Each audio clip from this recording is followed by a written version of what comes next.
Discovery IAS academy के online platform पर स्वागत है। वैल्यू एडेड सेशन में हम लोग आज पॉलिटी की दूसरी कक्षा में हैं। पिछली कक्षा में मैंने आपको कुछ बुनियादी बातों पर चर्चा कराई थी और यह बताने की कोशिश की थी कि संविधान की संरचना से किस तरीके से प्रश्न पूछे जा सकते हैं और उसी क्रम में हमने प्रश्नों को भी देखा था। अनुच्छेदों से कैसे प्रश्न हैं, अनुसूचियों से कैसे हैं, स्रोत कैसे हैं, कैसे स्रोतों से कैसे प्रश्न आ रहे हैं, संविधान की ऐतिहासिक जो घटनाक्रम है या संविधान का जो विकास है जिसमें ब्रिटिश कानूनों की जो भूमिका रही है, खास तौर से भारत शासन अधिनियम 1919 और 1935, उन पर भी हमने चर्चा की थी और यह देखा था कि प्रश्न किस तरीके से बनाए जा रहे हैं। आज की कक्षा में भी कुछ बुनियादी बातों पर चर्चा करने के साथ साथ संविधान के दर्शन पर भी आज मैं थोड़ी सी बात कर देता हूं और उसके आधार पर फिर हम आज प्रश्नों पर गौर करेंगे और यह समझने का प्रयास करेंगे कि किस तरीके से हम मूल्यवर्धन करें, कैसे उन बातों पर ध्यान रखें जो बारीक हैं, संकल्पनात्मक हैं, सरल हैं, लेकिन हम आमतौर पर उनकी उपेक्षा करते हैं जो नहीं करनी चाहिए ताकि हम परीक्षा में सफल हो सकें। तो कुछ बुनियादी तत्वों पर मैं बात कर दे रहा हूं पहले और उसके बाद फिर हम लोग प्रश्नों पर गौर करते हैं।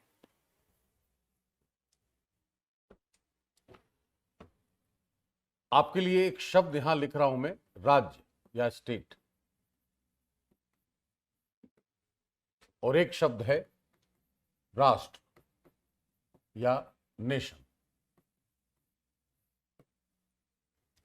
हम हमेशा इन शब्दों को का प्रयोग करते रहे हैं अपनी भाषा में, आंसर में, हर जगह हम इसका प्रयोग करते हैं।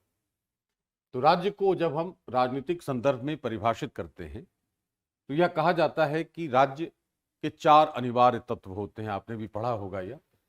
इन 4 तत्वों का विकास कब हुआ और कैसे हुआ उस पर गौर कर रहे हैं। विश्व इतिहास में यह पढ़ने को अवश्य मिला होगा कि 2 तरह के युद्ध हो रहे थे, खासतौर से यूरोपीय क्षेत्र में, जिनको कहा जाता है 80 years war and 30 years war, 80 वर्षीय युद्ध और 30 वर्षीय युद्ध। इन 2 लंबे चलने वाले युद्धों के बाद निश्चित रूप से उन देशों में, उन राज्यों में, उन शासन तंत्रों में बौखलाहट हुई होगी और शांति के लिए वो बेचैन रहे होंगे। ऐसी स्थिति में उन्होंने आपस में मिलकर एक शांति संधि की और उस शांति संधि में यह कहा कि हम एक दूसरे के क्षेत्र का सम्मान करेंगे, एक दूसरे की संप्रभुता का सम्मान करेंगे, हम एक दूसरे की सीमा को लांघेंगे नहीं। इस तरह की बातों पर गौर करते हुए उन्होंने संधि की, शांति संधि, जिसको हम कहते हैं वेस्टफेलिया की संधि या ट्रीटी ऑफ वेस्टफेलिया 1648। तो वहां से यह कहा जाएगा कि आधुनिक राज्य की जो संकल्पना है उसकी उत्पत्ति वेस्टफेलिया की संधि से मानी जाती है और उसी में राज्य के कुछ अनिवार्य तत्वों की पहचान की गई है। तो यह कहा जाएगा कि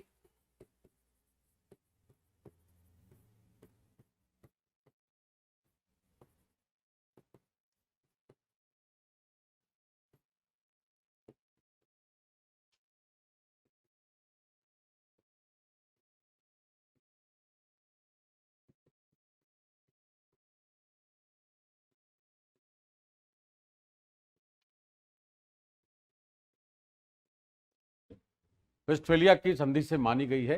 it is presumed that modern state originated from Westphalian treaty. अब इस वेस्टफेलिया की संधि में यह एक शांति संधि थी।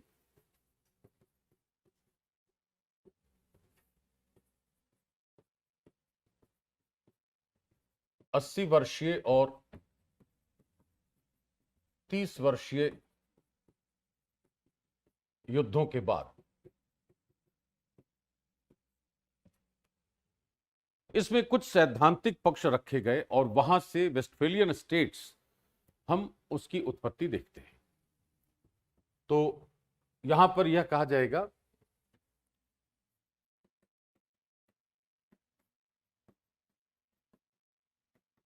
वेस्टफेलिया के सिद्धांत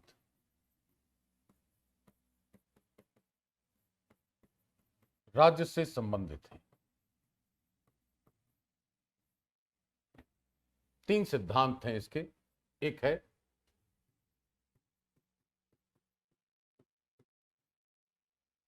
क्षेत्रीयता का सिद्धांत,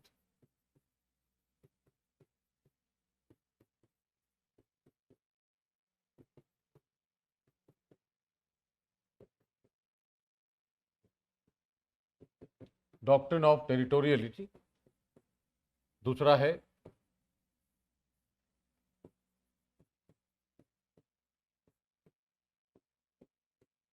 अल्लंघनीयता का सिद्धांत।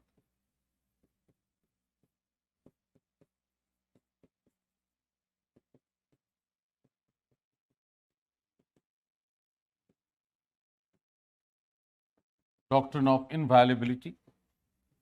और तीसरा है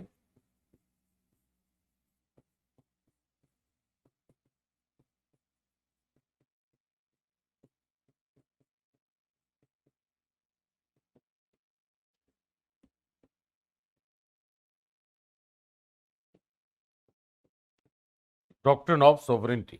ये तीन सिद्धांत वेस्टफेलियाई सिद्धांत कहे जाते हैं। इसका अर्थ हो गया कि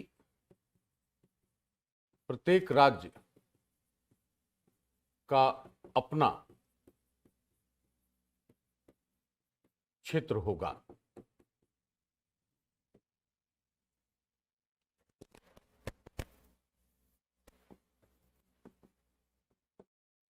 कोई भी राज्य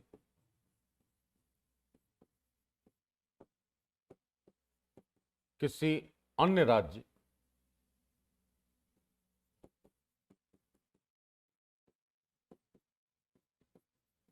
के क्षेत्र या सीमा को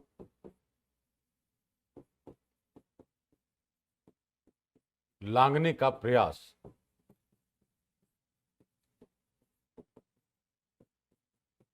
नहीं करेगा। और तीसरा है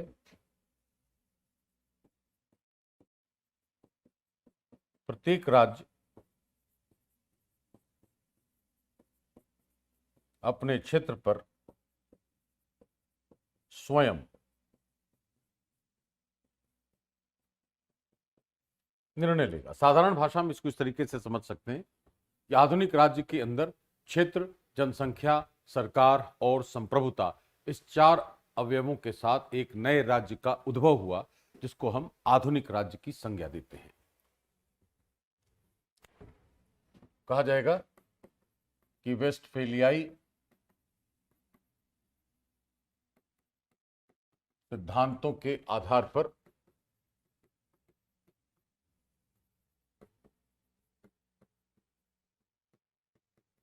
आधुनिक राज्य के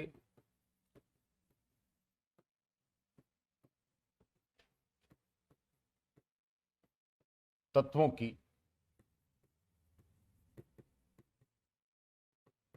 पहचान की गई। एक हो गया क्षेत्र,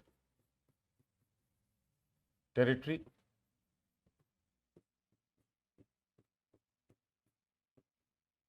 जनसंख्या,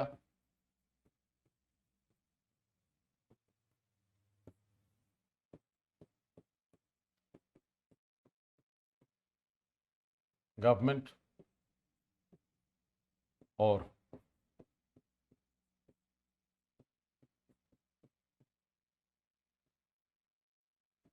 संप्रभुता या सोवरेनिटी। ये चार अवयव हो गए राज्य के, जो उसके अनिवार्य अवयव हैं या उसके आधार स्तंभ हैं। चूंकि वेस्टफेलिया की संधि उन देशों द्वारा की गई थी जो आधुनिक नहीं थे, इसलिए उनका जो अंतर्राष्ट्रीय विधि के तहत महत्व है वो बहुत सुदृढ़ नहीं कहा जा सकता।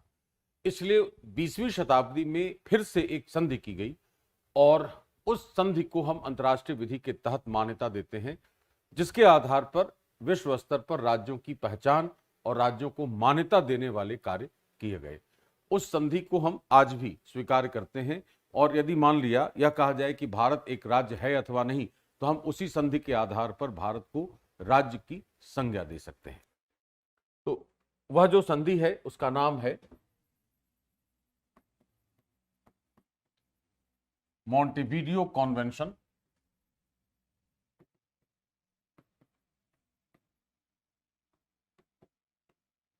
on the rights and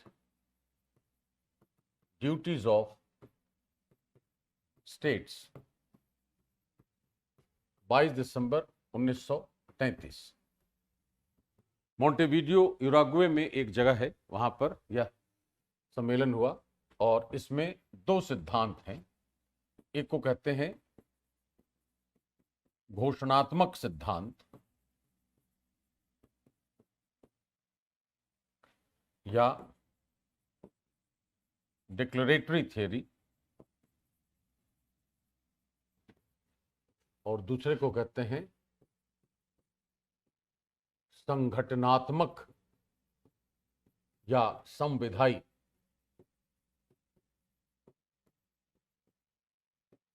सिद्धांत या कॉन्स्टिट्यूटिव थ्योरी।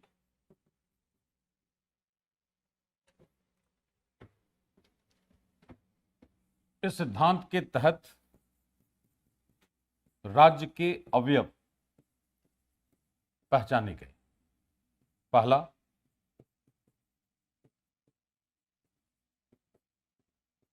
एक परिभाषित क्षेत्र,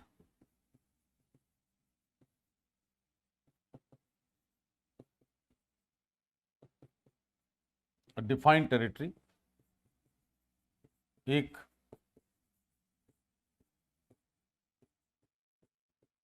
स्थायी जनसंख्या,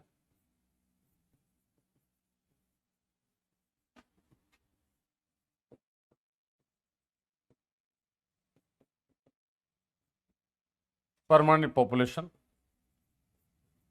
एक सरकार, गवर्नमेंट।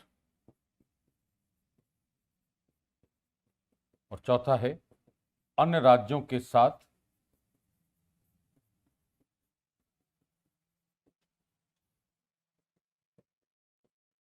संबंध बनाने की क्षमता, जिसको हम संप्रभुता के तौर पर देख सकते हैं, सोवरेनिटी के तौर पर। अब यह कहा गया कि ऐसे अनिवार्य अवयवों वाले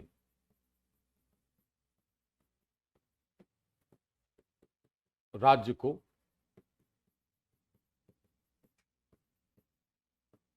वास्तविक राज्य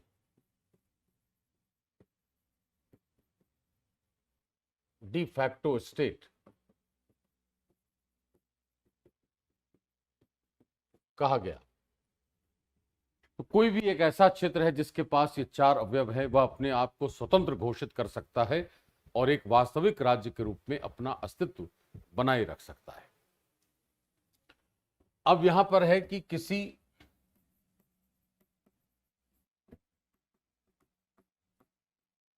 वास्तविक राज्य को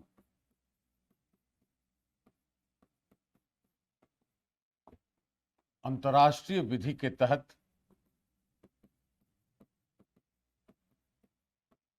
मान्यता देने के बाद उसे विधिक राज्य डी ज्यूरी स्टेट कहा गया। तो दो तरह के राज्य हो गए मोंटेवीडियो सम्मेलन में, डी फैक्टो और डी ज्यूरी। जिस वास्तविक राज्य को हमने मान्यता दे दी है अंतर्राष्ट्रीय विधि के तहत, वह विधिक राज्य हो गया या डी ज्यूरी स्टेट हो गया और डिफैक्टो स्टेट हो गया। तो सारे जो विधिक राज्य हैं वो वास्तविक होंगे ही होंगे, लेकिन सभी वास्तविक राज्य विधिक राज्य हो यह अनिवार्य नहीं है। यह हमारे लिए प्रश्न हो सकता है कि विश्व स्तर पर विधिक और वास्तविक राज्यों का अस्तित्व स्वतंत्र रूप से बना रह सकता है, यह सही है या गलत? तो हम यह कहेंगे कि यह वाक्य सही है कि सभी वास्तविक राज्य विधिक राज्य नहीं होते, लेकिन सभी विधिक राज्य वास्तविक राज्य अवश्य होते हैं। All de facto states are not de jure states, but all de jure states are definitely de facto states. इस तरीके से विश्व स्तर पर यह राज्यों को मान्यता देने वाला सिद्धांत भी है और यही राज्य की परिभाषा को कानूनी आधार देता है अंतर्राष्ट्रीय स्तर पर। दूसरी तरफ अगर राष्ट्र की संकल्पना देखें तो राष्ट्र में यह कहा जाएगा कि राज्य प्लस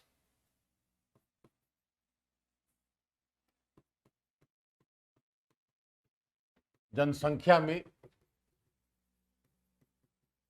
एकता की भावना, यह बनाता है राष्ट्र। State plus feeling of oneness in population. अब यह जो एकता की भावना है, इसका आधार क्या होगा? आधार हो सकता है जन, संस्कृति, भाषा, धर्म, निर्जातीयता, एथनिसिटी। इनमें से कोई भी आधार हो सकता है जो एकता की भावना सुनिश्चित करे। तो कहा जाएगा कि अब यह इसका राजनीतिक अवयव है, यह इसका सांस्कृतिक अवयव है, और यह जो भावना है यह इसका मनोवैज्ञानिक अवयव है। तो कहा जाएगा कि राष्ट्र राजनीतिक, सांस्कृतिक और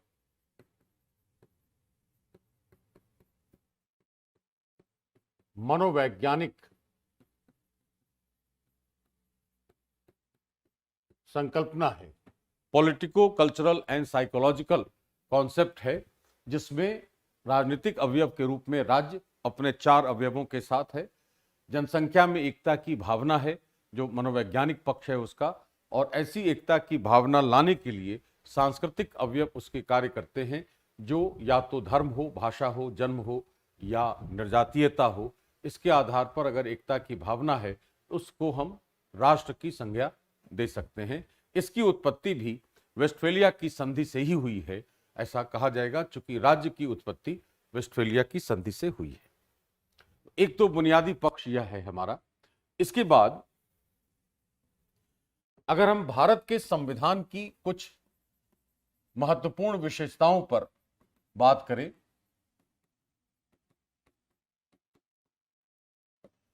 आपने पढ़ा होगा, बहुत सारी विशेषताएं आपने पढ़ रखी होंगी। कुछ बहुत महत्वपूर्ण विशेषताएं हैं जिन पर विचार करने की जरूरत है। जैसे एक तो आपने पढ़ा होगा लंबा संविधान है, जटिल है, नम्य है ना, इस तरीके से पढ़ा होगा। एक है इसमें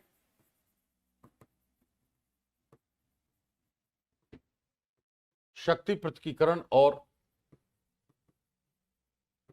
शक्ति संलयन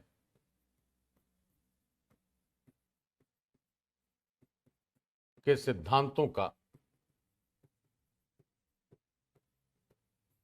प्रचलन है। Separation of powers and fusion of powers.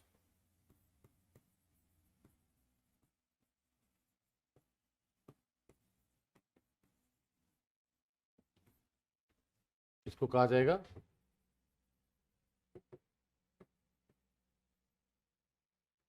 Fusion of powers. ये कहां है?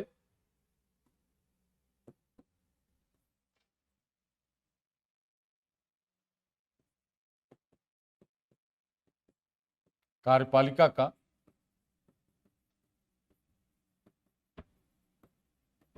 विधायिका के प्रति उत्तरदायित्व है।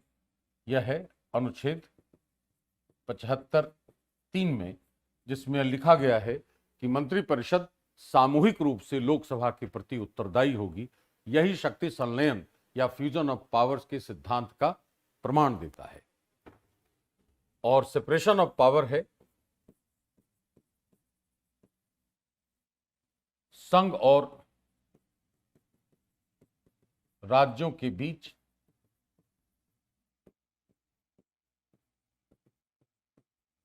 विधि निर्माण के लिए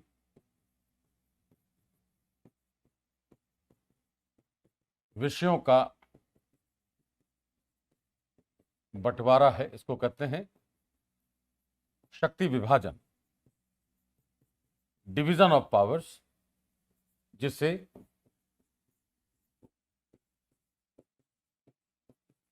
लंबवत शक्ति पृथकीकरण भी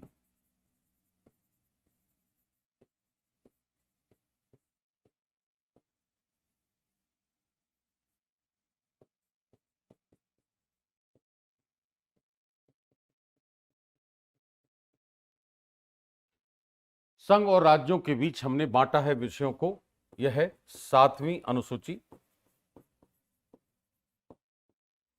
लिस्ट 1 संघ सूची, लिस्ट 2 राज्य सूची, लिस्ट 3 समवर्ती सूची। यह शक्ति विभाजन है, डिवीजन ऑफ पावर है, जिसे हम वर्टिकल सेपरेशन ऑफ पावर भी कहते हैं। पहला है यह। दूसरा है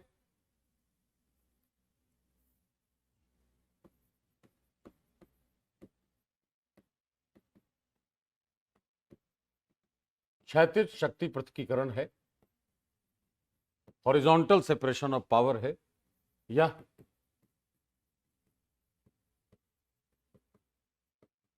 कार्यपालिका और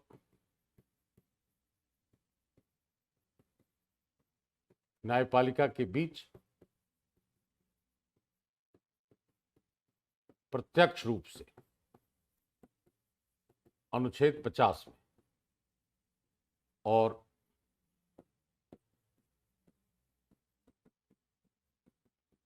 अप्रत्यक्ष रूप से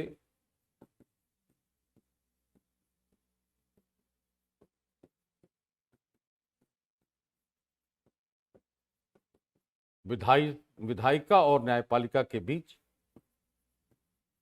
अनुच्छेद 121 तथा 122 में है, जिसमें यह कहा गया कि संसदीय कार्यवाहियों में न्यायपालिका का हस्तक्षेप नहीं होगा और जब तक कि किसी न्यायाधीश को पद से हटाने का संकल्प विचाराधीन नहीं हो, संसद में किसी न्यायाधीश के आचरण पर चर्चा नहीं की जा सकती।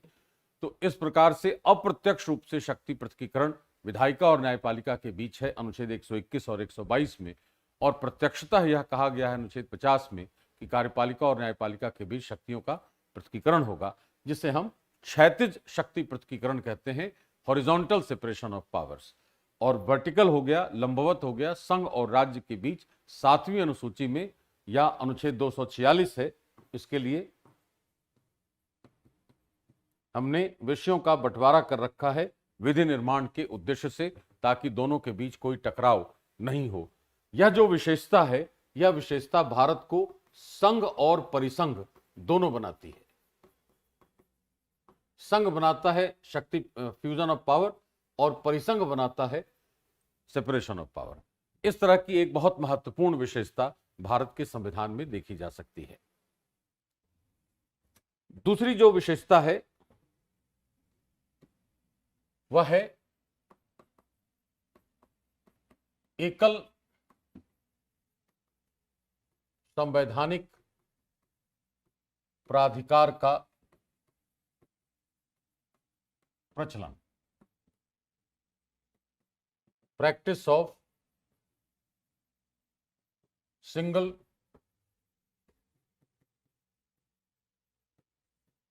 Constituent authority.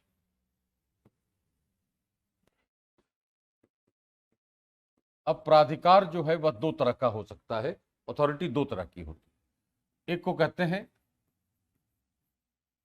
विधिक प्राधिकार,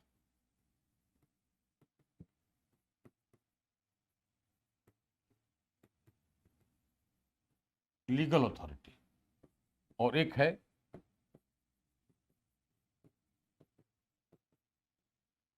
संवैधानिक प्राधिकार या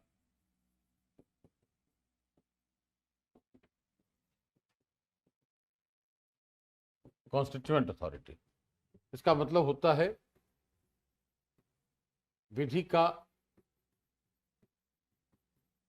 निर्माण करने की शक्ति यह किसके किसके पास है, संसद तथा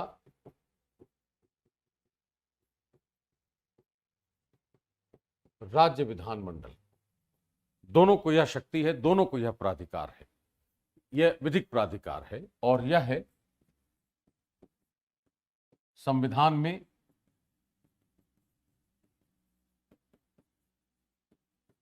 संशोधन करने की शक्ति। यह केवल संसद को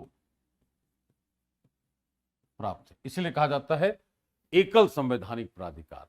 एक ही संस्था ऐसी है जिसके पास यह शक्ति है और वह संसद को प्राप्त है। यह एक बहुत महत्वपूर्ण विशेषता भारत के संविधान की है कि यहाँ एकल संवैधानिक प्राधिकार प्रचलन में है।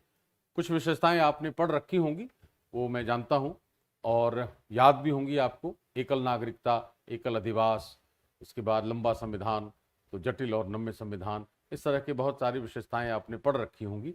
एकीकृत न्यायपालिका है, शक्ति पृथकीकरण है, तो इसमें ऐसी कुछ विशेषताएं हमारे लिए बहुत महत्वपूर्ण हो सकती हैं जो हमारी तैयारी में मूल्यवर्धन कर सकती हैं। इसके बाद है, तीसरा है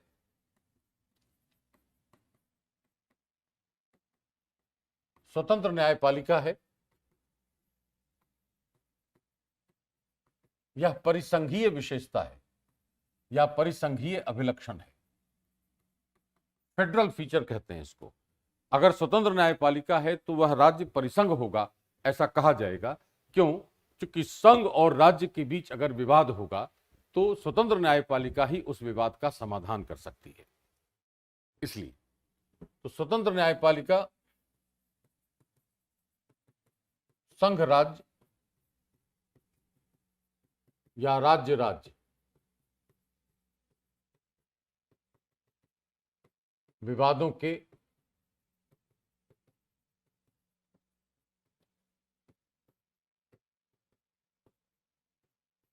समाधान के लिए उत्तरदायी है।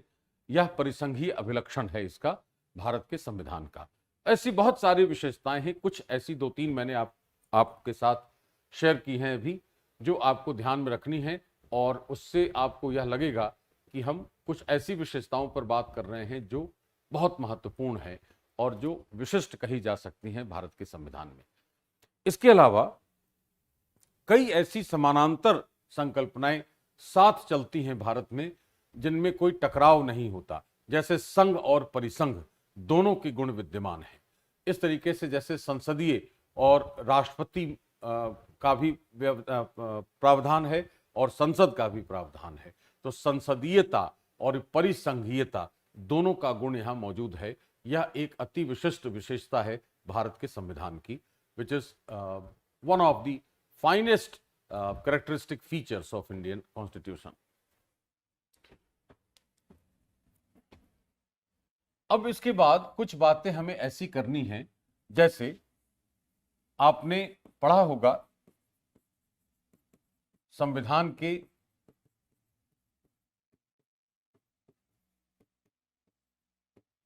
बुनियादी ढांचे का सिद्धांत, doctrine of the basic structure of the constitution. जो सिद्धांत है वो यह कह रहा है कि संसद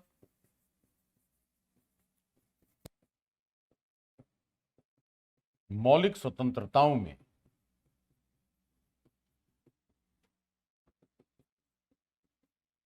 संशोधन,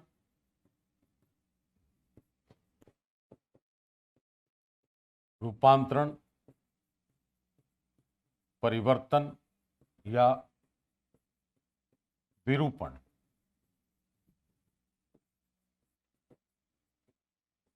नहीं कर सकती। यही उसका सिद्धांत है। It cannot amend, modify, alter और distort fundamental freedoms given in the constitution. संविधान में दी गई मौलिक स्वतंत्रताओं को न तो संशोधित, न रूपांतरित, न परिवर्तित, न विरूपित किया जा सकता है।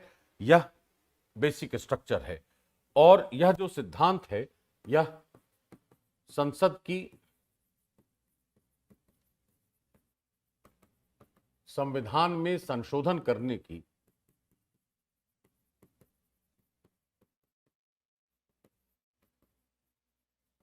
शक्ति की सीमा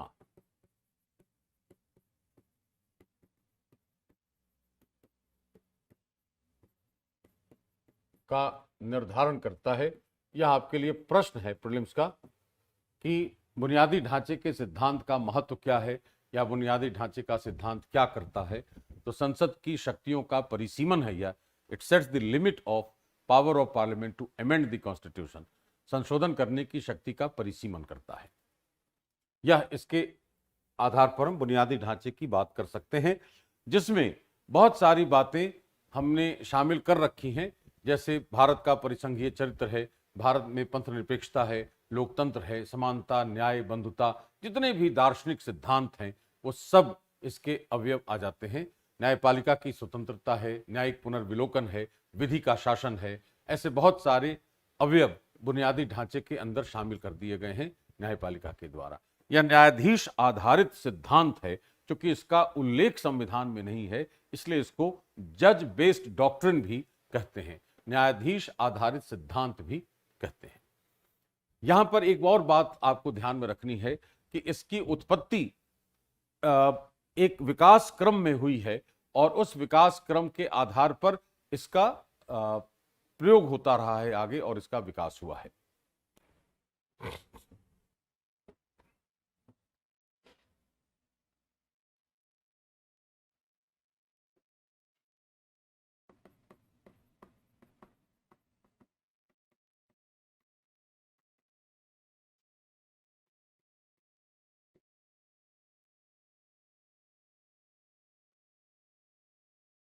छह मामले हैं जिन पर इसका विकास क्रम टिका होता है।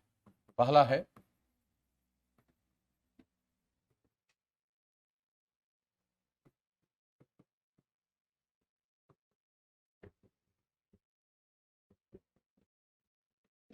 शंकरी प्रसाद बनाम भारत संघ 1991। दूसरा है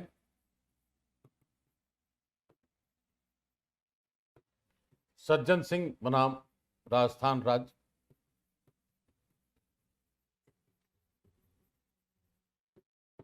1964।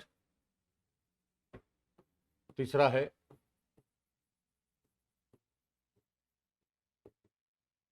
गोलकनाथ बनाम पंजाब राज्य 1967। चौथा है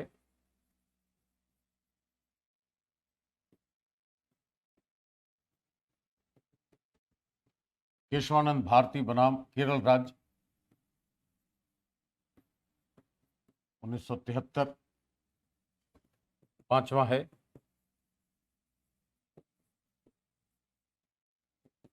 इंदिरा गांधी बनाम राजनारायण 1975। और छठा है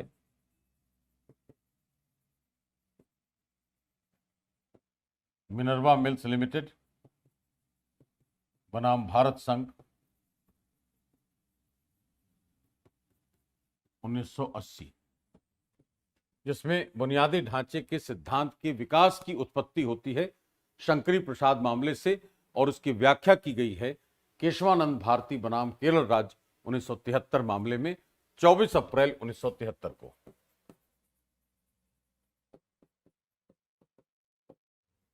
तो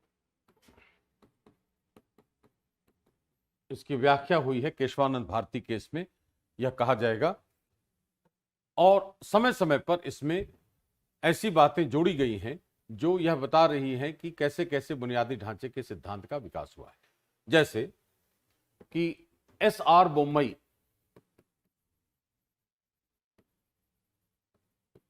बनाम भारत संघ 1994 में पंथ निरपेक्षता को बुनियादी ढांचे में शामिल किया गया। यह हमें समझ में आना चाहिए, याद रहना चाहिए, इस तरीके से बुनियादी ढांचे की व्याख्या हम कर सकते हैं। अब यहां पर एक प्रश्न था कि बुनियादी ढांचे का सिद्धांत यदि न्यायाधीश आधारित सिद्धांत है तो कई बार इसका दुरुपयोग किया जा सकता है। उसकी बात एक चर्चा में ला दे रहा हूं मैं।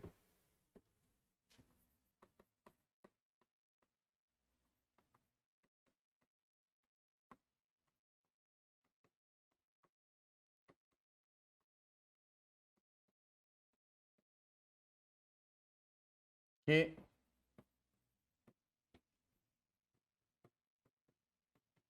दुरुपयोग पर अंकुश।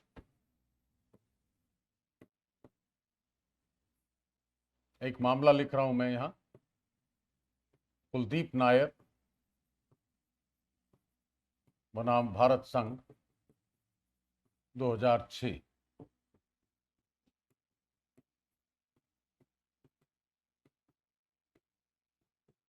न्यायालय के अनुसार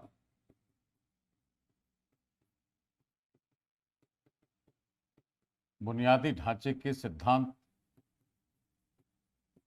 का प्रयोग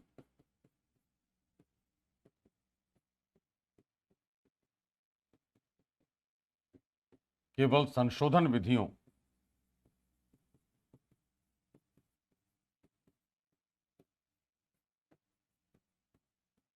के न्यायिक पुनर्विलोकन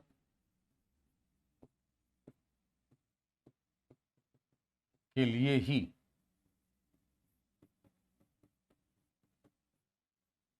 किया जाएगा, न कि साधारण विधियों के लिए। तो जहां केवल संशोधन के विधि के पुनर्विलोकन की आवश्यकता है, वहीं पर इस सिद्धांत का प्रयोग किया जाएगा। जैसे 99वां संशोधन अधिनियम 2014, उसमें न्यायालय ने कहा कि न्यायपालिका की स्वतंत्रता बुनियादी ढांचे का भाग है, और चूंकि एनजेएसी एक्ट और 99वां संशोधन न्यायपालिका की स्वतंत्रता में हस्तक्षेप है, इसलिए वह बुनियादी ढांचे के सिद्धांत का उल्लंघन कर रहा है, और इस आधार पर न्यायालय ने उस संशोधन अधिनियम को असंवैधानिक घोषित किया था। तो केवल संशोधन विधियों के लिए ही हम उसका प्रयोग कर सकते हैं, साधारण विधियों के लिए नहीं कर सकते। इस आधार पर न्यायालय ने स्वतः यह बात कह दी है कि सिद्धांत का दुरुपयोग नहीं होगा, और जब तक कि संशोधन विधि का पुनर्विलोकन नहीं होता, इस सिद्धांत का प्रयोग नहीं कर सकते। इसके बाद संविधान की उद्देशिका में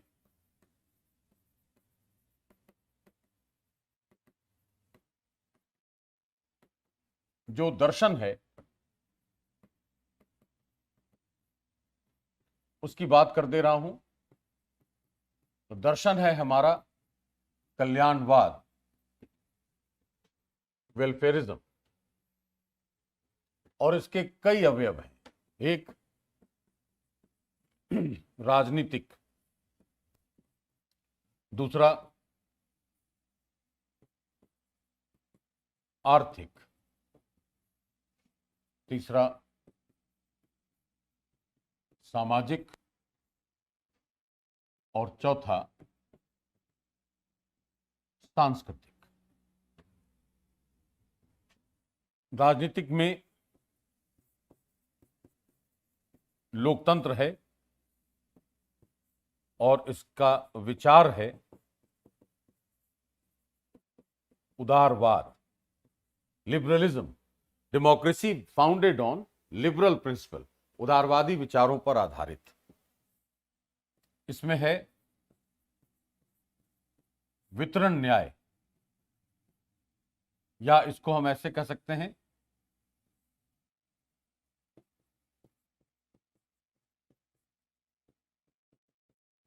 संसाधनों का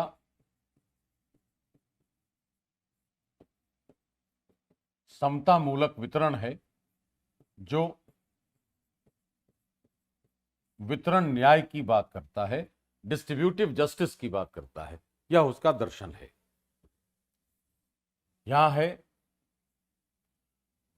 यहां पर कह सकते हैं विचारधारा जो है वह समाजवाद की है, सोशलिस्ट इकोनॉमी है हमारी। इसमें कहा जाएगा विभेद रहित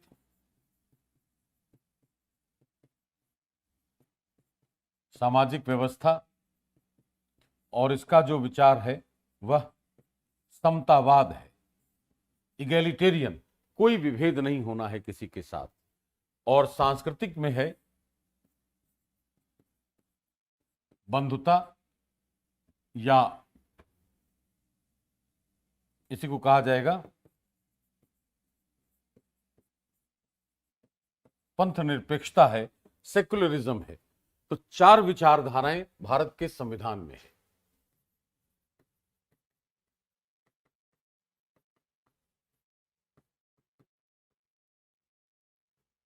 राजनीतिक विचारधारा है उदारवाद की,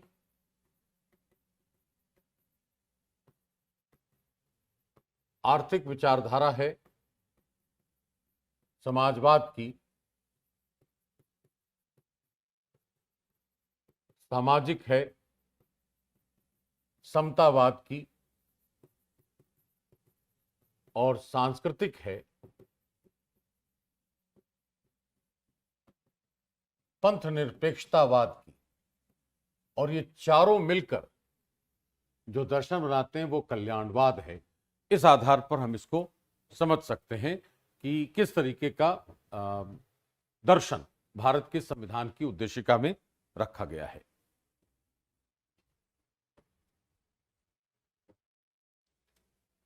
अब इसके बाद जो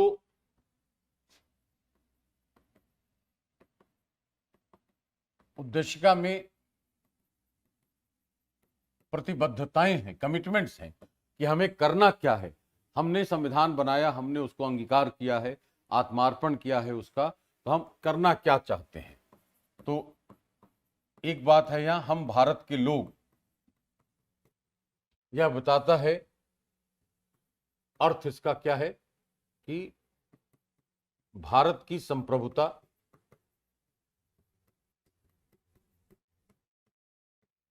जनता में निहित है।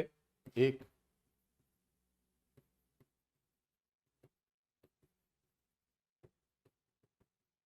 सभी शक्तियों का स्रोत जनता है। और यह जो वाक्य लिखा है इसी को कहते हैं लोकप्रिय अथवा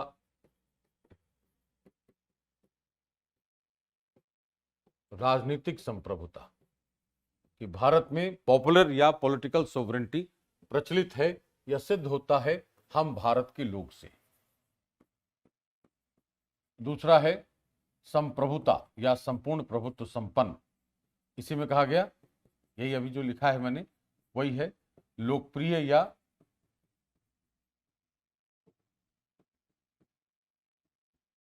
राजनीतिक संप्रभुता है। तीसरा है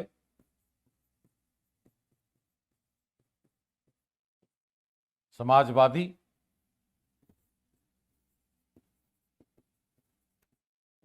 अनुच्छेद 39 बी और सी है। इसका अर्थ होता है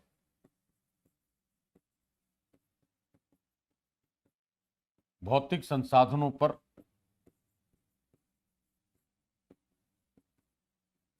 समुदाय का स्वामित्व तथा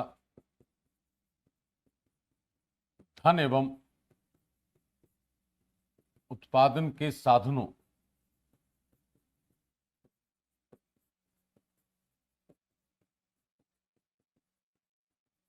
संकेंद्रण पर रोक। इसी आधार पर कहते हैं कि यह जो आर्थिक न्याय देने वाली स्थिति है, यह जिसके लिए हमने नीति निर्देशक तत्व रखे हैं।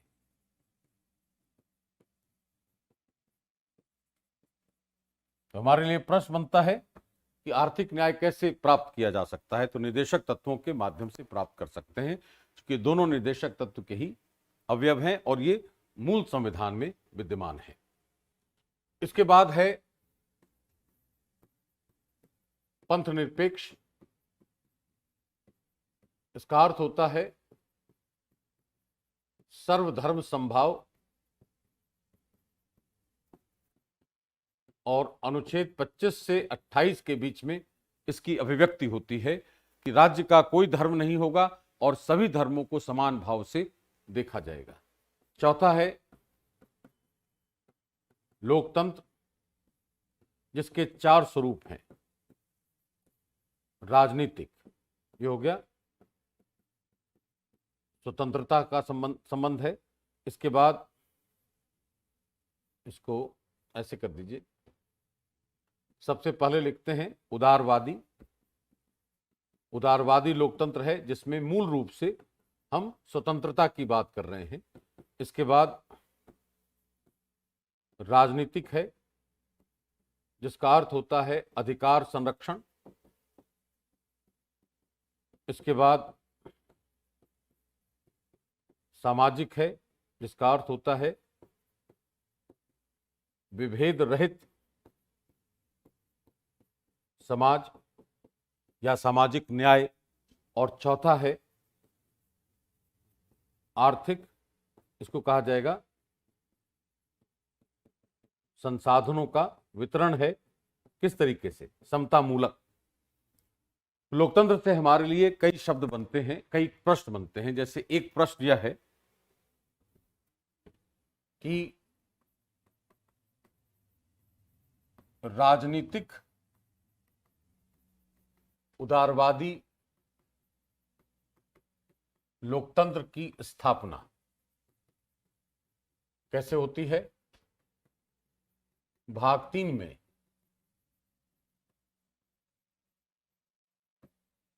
मूल अधिकारों द्वारा, और दूसरा है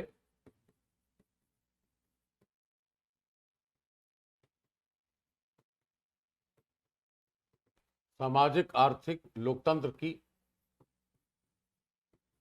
स्थापना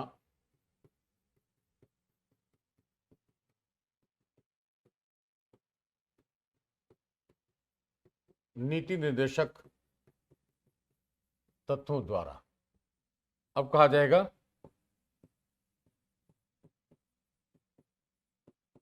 इन्हीं आधारों पर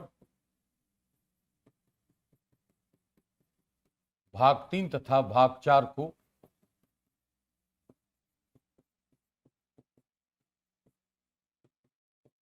संविधान के दो आधार स्तंभ माना गया है।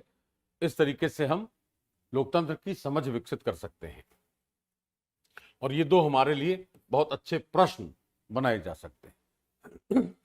इसके बाद है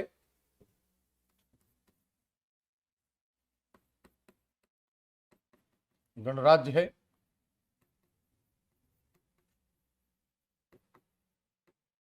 आनुवांशिक शासक के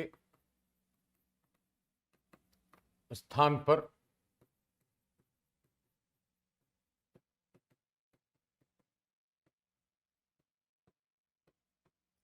निर्वाचित राष्ट्राध्यक्ष, और इसके साथ साथ उद्देशिका में यह भी लिखा गया है लोकतांत्रिक मूल्य। पहला है न्याय, और उसके स्वरूप हैं 3।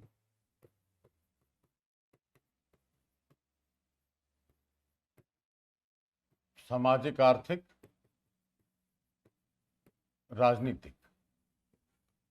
इसके बाद है स्वतंत्रता, धर्म, उपासना, विचार, अभिव्यक्ति, ऐसी स्वतंत्रताएं हैं। तीसरा है समानता, प्रतिष्ठा की और अवसर की, और चौथा है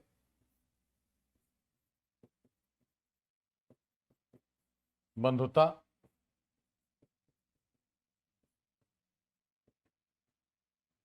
राष्ट्र की एकता, अखंडता है इसमें, और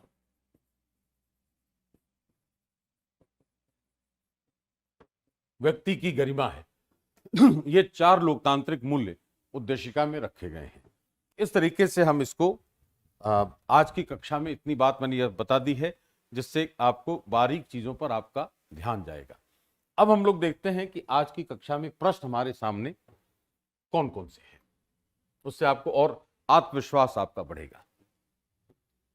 लिखा है भारतीय संविधान के उद्देश्यों में से एक के रूप में आर्थिक न्याय प्रदान किया गया है। अभी हम लोग बात कर रहे थे कि आर्थिक न्याय मिलता है निदेशक तत्वों से, तो हमारे लिए उत्तर है यह प्रस्तावना और राज्य की नीति के निर्देशक सिद्धांत हैं, वहां से यह प्राप्त होता है आर्थिक न्याय। अर्थात इसका उत्तर हो गया बी, प्रस्तावना और राजनीति के निदेशक सिद्धांत। अभी हमने चर्चा की है उस पर, तो आंसर इज बी। दूसरा है कि भारत के संविधान की निम्नलिखित में से किस अनुसूची में दल बदल विरोधी प्रावधान है। कल भी मैंने बताया था, फिर से बता दे रहा हूं कि अनुसूची 1 में राज्यों और संघ शासित क्षेत्रों के नाम है, अनुसूची 2 में राष्ट्रपति, राज्यपाल और अन्य लोगों के वेतन उपलब्धियां हैं, अनुसूची 3 में राष्ट्रपति उपराष्ट्रपति को छोड़कर अन्य के शपथ पत्र हैं। अनुसूची 4 में राज्यसभा की सीटें हैं। अनुसूची 5 में असम, मेघालय, त्रिपुरा, मिजोरम को छोड़कर अन्य राज्यों में अनुसूचित क्षेत्रों का प्रशासन है। छठी अनुसूची में असम, मेघालय, त्रिपुरा और मिजोरम का प्रशासन है। 7वीं अनुसूची में 3 सूचियां हैं, विषयों का बंटवारा किया गया है। 8वीं अनुसूची में भाषाएं हैं। 9वीं में भूमि सुधार संबंधी कानून है और 10वीं में दल बदल विरोधी कानून है। 11वीं में पंचायतों के लिए विषय है और 12वीं में नगर पालिकाओं के लिए विषय है। यहां पर बहुत सीधा सीधा 10वीं अनुसूची हमारा उत्तर है। Answer is D. भारत की प्रभुता, एकता और अखंडता की रक्षा करें और उसे अक्षुण्ण रखें, यह उपबंध किसमें किया गया है? ऑब्वियस आगे हम लोग चर्चा करेंगे, इसकी मूल कर्तव्य है। मूल कर्तव्य पर भी मैं बात कर दूंगा आपके लिए विस्तार से। तो इसका उत्तर है डी। विधि और स्वाधीनता के बीच सबसे उपयुक्त संबंध को निम्नलिखित में से कौन प्रतिबिंबित करता है? यदि विधियां अधिक होती हैं तो स्वाधीनता कम होती है। यदि विधि नहीं है तो स्वाधीनता भी नहीं है। यदि स्वाधीनता है तो विधि निर्माण जनता को करना होगा। यदि विधि परिवर्तन बार बार होता है तो वह स्वाधीनता के लिए खतरा है। हमारी जो स्वाधीनता है, जो हमारी लिबर्टी है, वह विधि के शासन के तहत है और विधि निर्धारित करती है कि हमारी स्वाधीनता कैसे सुरक्षित होगी। इसका अर्थ यह हुआ कि इसका जो उत्तर है कि यदि विधि नहीं है तो स्वाधीनता भी नहीं है, वह स्वच्छंदता हो जाएगी। इसलिए इस प्रश्न का उत्तर है डी। और हमें यह समझना होगा कि रूल ऑफ लॉ क्या है, वो फिर आगे बताऊंगा आपको आने वाली कक्षाओं में। किस प्रधानमंत्री के कार्यकाल के दौरान भारत के संविधान में 9वीं अनुसूची को पुनः स्थापित किया गया था? 9वीं अनुसूची जोड़ी गई थी पहले संशोधन अधिनियम 1951 से, जिसके साथ साथ अनुच्छेद 31A और 31B भी जोड़ा गया था भूमि सुधार से संबंधित प्रावधानों के लिए, और जिसको हमने चुनौती दी थी बुनियादी ढांचे के सिद्धांत की व्याख्या के क्रम में शंकरी प्रसाद मामले में। तो 1951 में चूंकि किया गया था, जाहिर है जवाहरलाल नेहरू उस वक्त भारत के प्रधानमंत्री हुआ करते थे। Answer is a. भारत के संविधान की किस अनुसूची के अधीन जनजातीय भूमि का खनन के लिए निजी पक्षकारों को अंतरण अंकृत और शून्य घोषित किया जा सकता है? अनुसूचियों पर कल से हम लोग देख रहे हैं। तो यहां पर तीसरी में तो कहा है शपथ पत्र है, 9वीं में भूमि सुधार अनुबंध कानून है, 12वीं में नगर पालिकाओं के लिए स्वाभाविक है। 5वीं अनुसूची है आपका उत्तर, जिसमें असम, मेघालय, त्रिपुरा, मिजोरम को छोड़कर प्रावधान है। सो आंसर इज बी, 5वीं अनुसूची। राज्य व्यवस्था के संदर्भ में निम्नलिखित में से किस एक को आप स्वतंत्रता की सर्वाधिक उपयुक्त व्याख्या के रूप में स्वीकार करेंगे? जो मौलिक स्वतंत्रताएं हैं अनुच्छेद 19(1)A से G के बीच, उनसे व्यक्ति का सर्वांगीण विकास सुनिश्चित होता है, क्योंकि उसमें विचार की स्वतंत्रता है, अभिव्यक्ति है, इसके बाद आवास की स्वतंत्रता है, निर्बाध आवाजाही की स्वतंत्रता है, व्यवसाय आजीविका की स्वतंत्रता है। जितने भी ऐसी स्वतंत्रताएं हमें दी गई हैं वह सर्वांगीण विकास को सुनिश्चित करती हैं। तो कहा जाएगा कि स्वयं को पूर्णतः विकसित करने का अवसर प्रदान करती है स्वतंत्रताएं भारत की, इससे इनकार नहीं कर सकते। तो आंसर इज डी। परिभाषा से संवैधानिक सरकार का अर्थ है, कल भी बताया हमने और आपने देखा होगा कि संविधानवादी सरकार किसको कहते हैं कि सरकार के प्राधिकार पर नियंत्रण रखना है, उसकी सीमा तय करनी है, सीमित सरकार कहते हैं उसको। कल मैंने लिखा था आपके लिए एक शब्द लिमिटेड गवर्नमेंट, जिसको हम संविधानवादी सरकार भी कहते हैं, कि राज्य की स्वेच्छाचारिता पर कैसे अंकुश लगाया जाएगा, वह हो गई सीमित सरकार। तो आंसर इज डी। भारत के संविधान का कौन सा भाग कल्याणकारी राज्य के आदर्श की घोषणा करता है? ये बहुत स्वाभाविक है कि राज्य की नीति के निर्देशक तत्वों से ही हम सामाजिक आर्थिक लोकतंत्र की स्थापना करते हैं, इसलिए राज्य की नीति के निर्देशक तत्व ही कल्याणकारी राज्य के रूप में भारत को स्थापित करते हैं। सो आंसर इज ए। जैसे हम अपने कॉन्सेप्ट पर गौर करते हैं, जो मैंने बारीकियां बताई हैं, उससे आपको लगेगा कि प्रश्न बहुत आसान है और इसमें कहीं कोई समस्या नहीं होगी। निम्नलिखित कथनों पर विचार कीजिए। भारत का संविधान अपने मूल ढांचे को संघवाद, पंथनिरपेक्षता, मूल अधिकारों तथा लोकतंत्र के रूप में परिभाषित करता है। और दूसरा है कि भारत का संविधान नागरिकों की स्वतंत्रता तथा उन आदर्शों जिन पर संविधान आधारित है कि सुरक्षा हेतु न्यायिक पुनर्विलोकन की व्यवस्था करता है। अभी हमने पढ़ा कि बुनियादी ढांचे का जो सिद्धांत है वह संसद के संशोधन की शक्ति को सीमित करता है। यदि संसद ने ऐसा संशोधन कर दिया तो हम बुनियादी ढांचे के सिद्धांत के उल्लंघन के आधार पर संविधान संशोधन विधि का न्यायिक पुनर्विलोकन कर सकते हैं, जिसका उद्देश्य यह होगा कि संसद मौलिक स्वतंत्रताओं में न तो संशोधन, न रूपांतरण, न परिवर्तन, न उनका विरूपण कर सकती है। तो हमारी स्वतंत्रता की रक्षा भी करता है वह, और संशोधन विधियों को स्वेच्छाचारी होने से बचाता भी है। इसीलिए न्यायिक पुनर्विलोकन की बात कही गई है कि बुनियादी ढांचे के सिद्धांत के आधार पर संशोधन विधियों का न्यायिक पुनर्विलोकन हो सकता है। यह जो वाक्य है यह तो सामान्य सा वाक्य है, इसको बुनियादी ढांचे के सिद्धांत से मतलब नहीं है। यहां पर मतलब है कि सिद्धांत हमारी स्वतंत्रता और संविधान के आदर्शों की रक्षा के लिए न्यायिक पुनर्विलोकन को महत्व देता है। यही बुनियादी ढांचे के सिद्धांत की बात है। तो इसका उत्तर हो गया केवल 2, अर्थात पहला जो वक्तव्य है वो गलत है, दूसरा वक्तव्य सही है। So answer is B. Bharat के संविधान की उद्देशिका संविधान का भाग है किंतु कोई विधिक प्रभाव नहीं रखती। संविधान का भाग नहीं है और कोई विधिक प्रभाव भी नहीं रखती। संविधान का भाग है और वैसा ही विधिक प्रभाव रखती है जैसा उसका कोई अन्य भाग। और चौथा है संविधान का भाग है किंतु उसके अन्य भाग स्वतंत्र होकर उसका कोई विधिक प्रभाव नहीं है। इसका मतलब है कि उद्देशिका स्वयं में विधिक प्रभाव नहीं रखती, लेकिन चूंकि उद्देशिका का प्रयोग हम संविधान के अन्य भागों की व्याख्या के लिए करते हैं, तो जैसे हम दूसरे भाग से उसका संबंध स्थापित करते हैं उसका विधिक प्रभाव जुड़ जाता है। अगर वह अलग है तब उसका विधिक प्रभाव नहीं, लेकिन जब जोड़ेंगे तो उसका विधिक प्रभाव हो जाएगा। बहुत बारीक प्रश्न है यहां पर। कोई विधिक प्रभाव नहीं है, सामान्य रूप से नहीं है। जैसे जोड़ेंगे दूसरे भाग से उसका विधिक प्रभाव हो जाएगा। यहां क्या लिखा है? उसके अन्य भाग से स्वतंत्र होकर उसका कोई विधिक प्रभाव नहीं है। तो स्वाभाविक रूप से इसकी तुलना में यह जो ऑप्शन है डी, यह ज्यादा सटीक है कि यदि उद्देशिका किसी अन्य भाग से जुड़ती है तब उसका विधिक प्रभाव होगा, अन्यथा नहीं होगा। तो आंसर इज डी।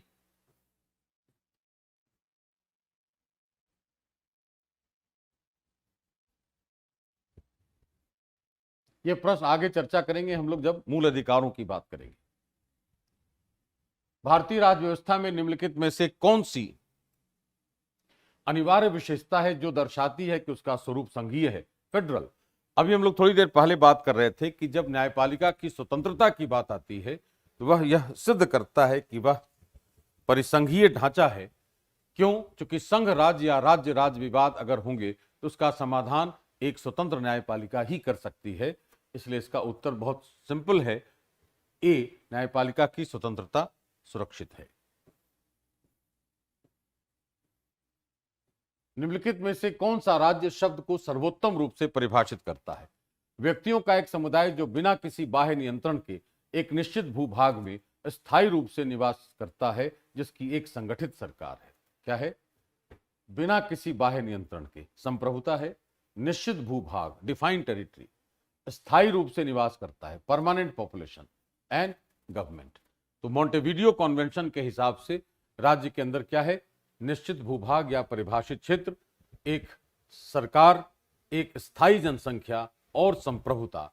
तो ए जो इसका वक्तव्य है यह राज्य को स्पष्ट रूप से परिभाषित कर रहा है, ट्रीटी ऑफ वेस्टफेलिया के हिसाब से भी और मॉन्टेविडियो कन्वेंशन के हिसाब से भी। Answer is a.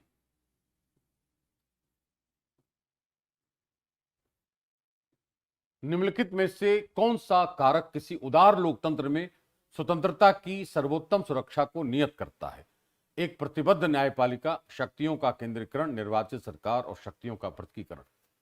उदार लोकतंत्र हमने पढ़ा है, स्वतंत्रता की रक्षा करने में भारत की लोकतंत्र का एक अभिलक्षण है स्वतंत्रता और उदारवादिता। उदारवाद तभी होगा जब कोई एक दूसरे में हस्तक्षेप नहीं करेगा। तो जाहिर है शक्ति पृथकीकरण अगर कर दिया जाए, लंबवत भी और क्षैतिज भी। लंबवत मतलब संघ और राज्य के बीच, और क्षैतिज मतलब विधायिका, कार्यपालिका, न्यायपालिका के बीच। तो हमारी स्वतंत्रता में किसी प्रकार का हस्तक्षेप नहीं होगा। क्या उत्तर है? शक्तियों का पृथकीकरण। 26 जनवरी 1950 को भारत की वास्तविक संवैधानिक स्थिति क्या थी? संपूर्ण प्रभुत्व संपन्न लोकतंत्रात्मक गणराज्य। ये बहुत स्वाभाविक, बहुत पुराना प्रश्न है और हमेशा से पूछा जाता रहा है कि हमने सोवरेन डेमोक्रेटिक रिपब्लिक लिखा था मूल संविधान में। 76 से 42वें संशोधन से हमने समाजवादी, पंथ निरपेक्ष जोड़ा शब्द और बंधुता के साथ हमने जोड़ा अखंडता। तो यहां उत्तर हमारा है बी, संपूर्ण प्रभुत्व संपन्न लोकतंत्रात्मक गणराज्य। जितने भी प्रश्न आपके सामने अभी देखे हैं हमने, ये सब पूछे गए प्रश्न हैं और जितनी बातें हम लोगों ने पिछली कक्षा में और आज की कक्षा में की हैं, संविधान की संरचना, उसकी बुनियादी संकल्पना और अन्य बातों से, वहां से प्रश्न आपके लिए भविष्य में भी बनेंगे और मुझे पूरा विश्वास है कि आप इस वैल्यू एडेड सेशन का लाभ अवश्य ले पाएंगे अपनी परीक्षा की रणनीति में। जो आप पहले से कर रहे हैं वो करते रहिए, उसमें मूल्यवर्धन का प्रयास करिए। That is what our goal is, to assist you in that. धन्यवाद।